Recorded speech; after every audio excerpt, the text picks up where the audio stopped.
Ebun pele, chaliu ayu. Ebun pele, ayu ayu. Ebun pele, pango ayu. Ebun pele, tuyu ayu.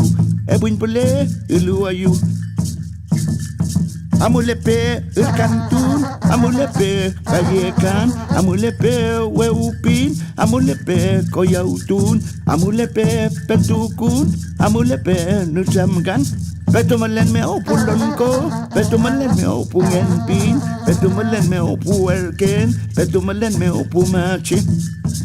Kongkol gai, wirin gai, kongkol gai, wirin gai, pugin gai, pugulin. Mama kumakai, mama kumakai,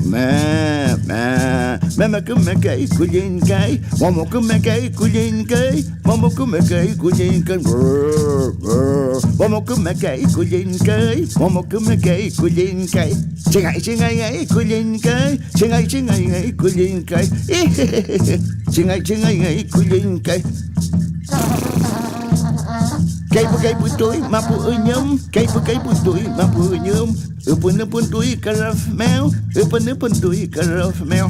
Wayal tuổi tifol tuổi, wayal tuổi leo phư nyum. Cút.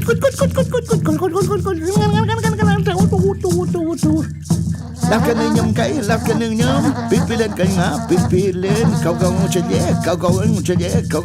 Patanga parun, pipi lên ngõ, pipi lên cây ngã, pipi lên. Chơi ngô kau. Patanga parun.